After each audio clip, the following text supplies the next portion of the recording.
Wes Poriotis, chairman and co-founder of Veterans Across America, a nonprofit organization that works as an advocate on behalf of veterans seeking to help them compete for quality employment.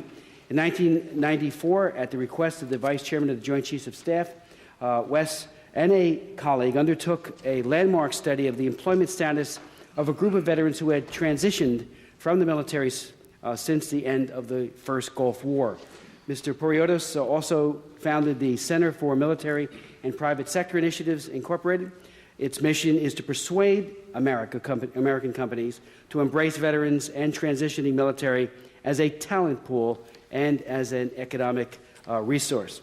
Raised in a military family based in Mississippi, Wes is the author of a book on corporate job survival, How to Avoid the Pink Slip.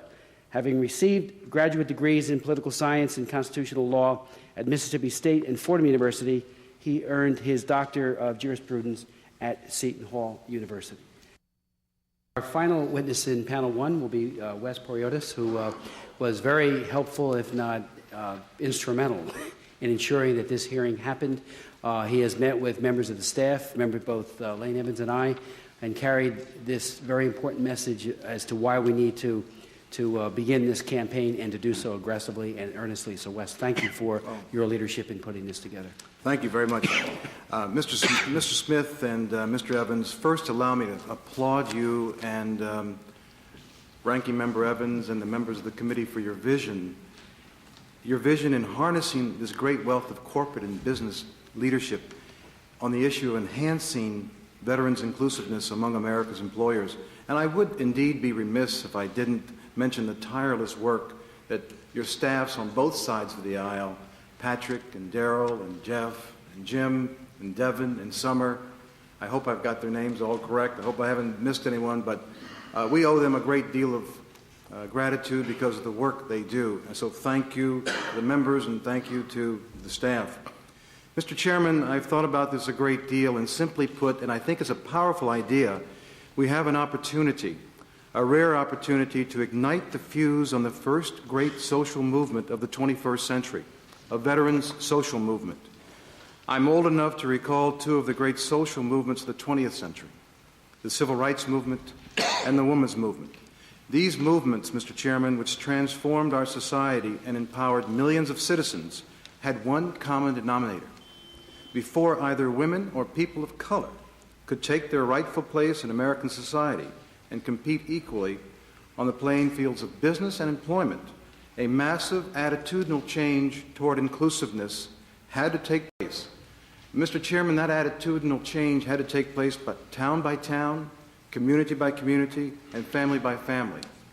We must now, I believe, undertake a third great societal challenge to ensure that America's veterans have the full opportunity to compete for quality employment and to eliminate the deselective biases that continue to hinder transitioning and former military from competing on a level playing field.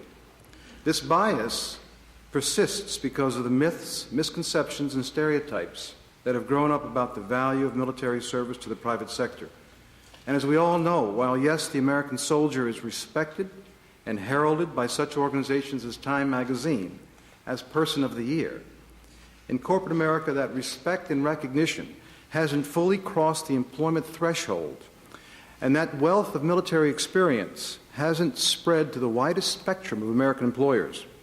Mr. Chairman, the bad news, as I see it, is that military service in many quarters has become devalued in the American workforce in the last 3 decades post-Vietnam.